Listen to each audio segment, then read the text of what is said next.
In this video, we're going to be talking about the right-click menus. The right-click menu is a context-sensitive menu that pops up anywhere that I hit the right-click button on my mouse. So in my active view, if I hit the right-click button, I can change from move, rotate, scale, select. I can open up the curve editor, the dope sheet, and or hide and unhide objects by name. There's a lot of different things I can do. So we'll start by making a box. And then I'm going to right-click over that box, and I'm going to convert it to an editable poly. Now, that is also available when I'm in the modifier panel. If I right-click over that box there, I can also convert to an editable poly. Now, we're going to come over here, we're going to turn on edged faces, and I can get to that by clicking or right-clicking. So either one works to get to that. Now that I have edge faces turned on, I'll select that box again. When I right-click over the box, I now have a new menu that pops up, Tools 1. Within Tools 1, I can change to a sub-object of that editable poly, and or get back to the top level of the editable poly.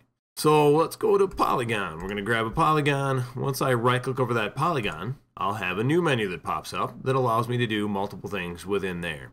If we switch to edge and I select an edge, then when I right click, I'll have a different set of options.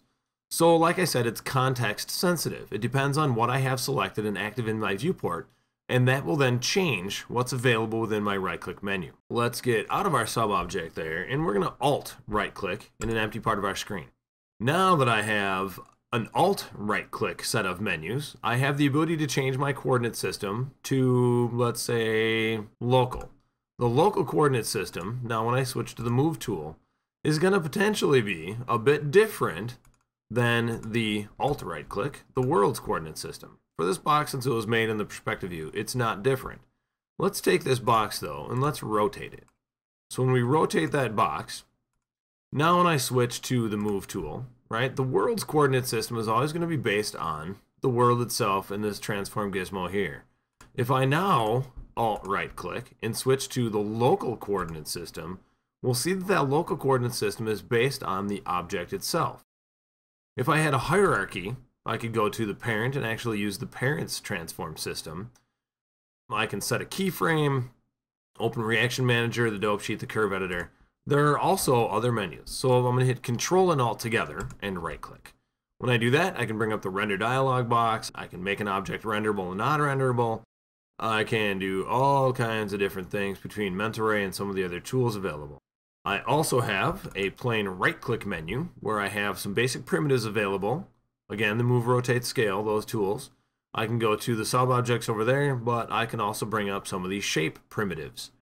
So by all means, experiment with the right-click menus. There's a lot of different functionality built in there. The real nice part, in my opinion, about the right-click menus is it's always where you are on screen. So to go from move, rotate, and scale, I don't have to drive all the way up to the top menu. So there's move, rotate, scale, and select. Again, that's available right here in the right-click menus. It's faster. There's also keyboard shortcuts to move between tools like that. But a lot of times, my left hand, while my right hand is on the mouse, my left hand is hovering near the Control and Alt keys for modifiers, because there's a lot of different things that we do to modify what we do in our viewports. So I tend to have my hand near the Control and Alt key rather than hovering over QWER. Then to me, it's much faster to get between the move, rotate, scale, select, and those types of tools by using the right-click menus. So I use the right-click menus for a lot of stuff. I do know a lot of people that use keyboard shortcuts, and I know other people that actually drive their mouse up to these controls up here. Personally, in my opinion, the right-click menu is the fastest and most efficient way to go.